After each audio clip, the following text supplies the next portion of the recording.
In the summer of 2007, the world was introduced to Total Drama, a Canadian animated series about a reality competition that would take the world by storm, becoming an international success, airing in over 100 countries and gaining critical acclaim. And let me tell you personally, this show has a lot of fans who will talk about this show all day long, me included. This show at this point has 5 seasons, the 5th ending recently and the 6th coming up next year. They're all good, but which season is the best? By the way, this video will contain some spoilers, due to the assumption that if you have clicked on this video, you've probably seen the show. If not, the whole series is online. Check it out, it is worth your time. And now with that through, let's count on the top 5 seasons of Total Drama. I'm gonna win, yeah, and you can't take it. No, I'm right here in it, yeah, but you just fake it. I'm gonna catch it, yeah, you'll never hit it. No, you should trash it, yeah, 'cause I just did it. I wanna be famous.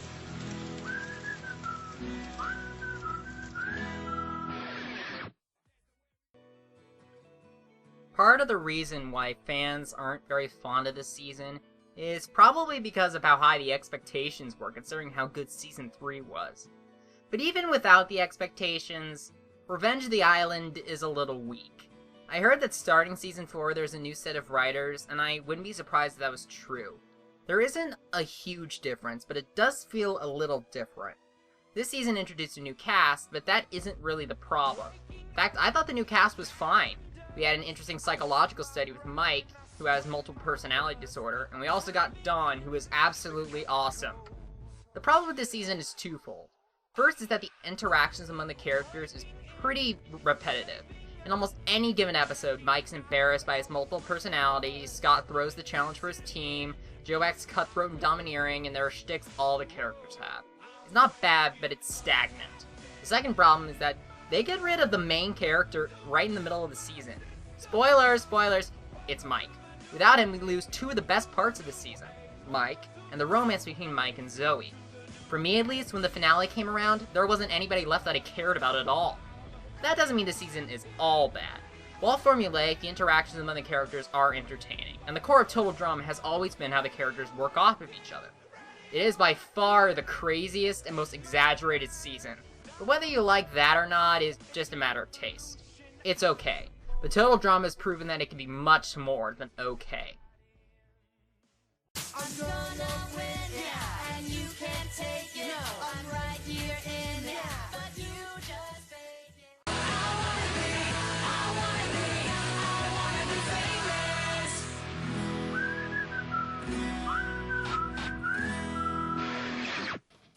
After the success of Season 1, the second season was built up big time. But the issue with this season is most of the main characters here are the main characters of the last season, and they're pretty much doing the exact same thing. In fact, Season 2 was a bit of a rehash. And it's not even really a great rehash. Everything seems to get sillier. One of the strongest aspects of the first season was how seriously it took itself. But that's not to say that this season doesn't bring something to the table. I really do like the theme of movies in this season. It's cool to see the nods to cinema classics and the satire of movie cliches. Plus, the theme of different movie genres each week gives the challenges a little more variety than some of the other seasons. Also, Total Drama Action has the Aftermath show, which is a lot of fun. The only real problem I have with Season 2 is Courtney as the villain. Definitely the weakest of the 5 season villains.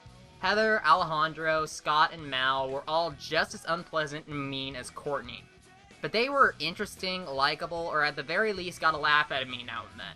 Courtney is just a spoiled brat, and it makes most of the drama, honestly, really weak. This season doesn't have a lot of issues, as much as it just doesn't have a lot of notably good things going for it. And out of the 5 seasons, Total Drama Action is the hardest to talk about. It's not bad, it's good, but it's not terribly interesting.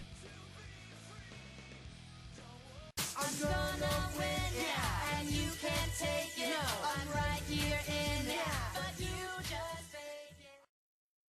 This was so close to being number 2. I wanna be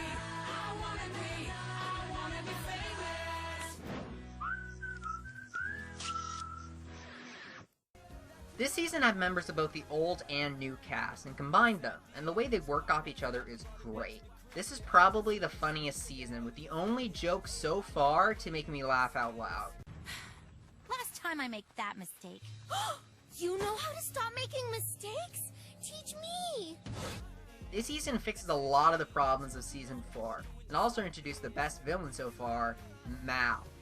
Mal is the suppressed personality of Mike, and he is a full-out super villain. You would think that he would be really cliched, and in a lot of respects he is, but he just does those cliches so well. The introduction of Mal is a great development to Mike's character.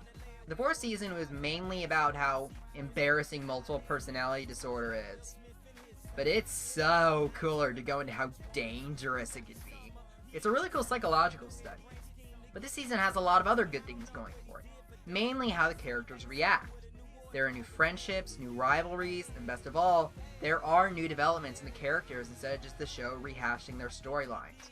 It also picks up a lot where the great subplots from the third season left off, like the love-hate relationship between Heather and Alejandro, and the love triangle between Courtney, Duncan, and Gwen. The way this season is written is much more like the total drama I remembered that Season 4 was. But the sticking point of this season is its ending. It just seems really rushed, and is a bit of a disappointment when you consider how great the build-up was. But even so, Season 5 is funny, well-written, dark, and more than made up for any of the faults Season 4 had. I'm gonna win, yeah, and you can't take it. No, I'm right here in it, but you just fake it. I wanna be, I wanna be, I wanna be famous.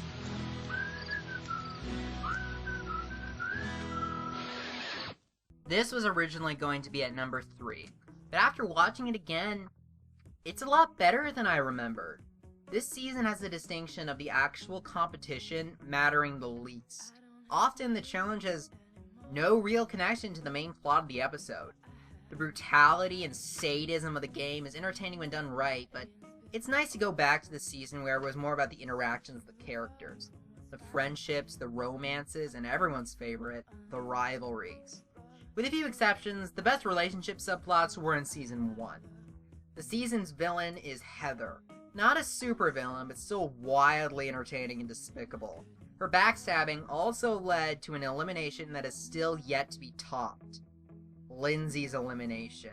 Oh, you're a two-faced, backstabbing, lying little...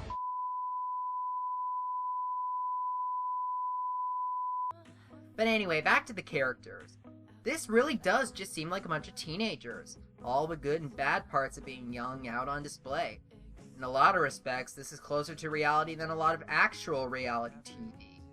I don't know about you, but I see a lot of these people every day when I go to high school.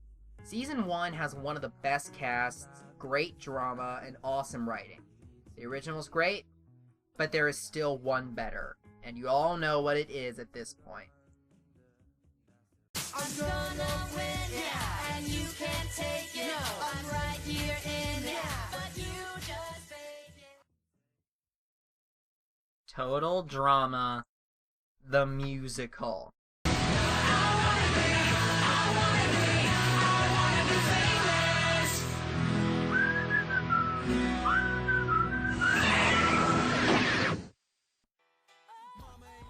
I originally thought that this was going to suck. I thought it was going to be like Glee or High School Musical on a plane. But I liked the first few seasons, so I watched it anyway, and it blew me away. This is mainly because of two things. First, that these are actually pretty good sounding songs. Somebody out there put thought and effort into the compositions of these music pieces. And the second reason is that the music doesn't get repetitive. The genres go all over the map, from hard rock to disco to reggae to a full-out show tune. We're singing as we're falling. Well, some are cannon falling. Our lives begin to flash before our eyes. We might just go kablooey. Get smushed and become chewy. Separate sons we wanna do before we die. And they do what good songs and musicals do, develop character. It's a little silly at times, but there is just this passion and sincerity that makes me wonder why they never tried to do a musical season again. That is the first of 3 reasons why this season is the best. The second is that this season is the most epic in scope. If Season 1 was a parody of Survivor, Season 3 was a parody of The Amazing Race. They really do go all around the world, and the challenges are able to branch out so much because they aren't bound to a specific theme or a specific location.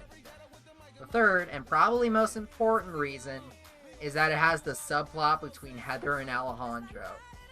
This is the part of Season 3 I keep going back to. Usually I get bored really, really fast with love-hate relationships, but this is written so well, and there's two really, really good voice actors behind it. It's funny, it's clever, and they have a kind of chemistry that makes the love part of the love-hate make sense. This also leads to bar none the best season finale. The last few episodes of Season 3 are great, and in America, the scene right before the end is awesome. The winner is different in Canada, but I have no clue why they wanted a different ending. In most of the other seasons, it doesn't matter much either way, but I'm immensely happy I got the one that America got. Total Drama World Tour is great. Plain and simple. Definitely the best Total Drama ever.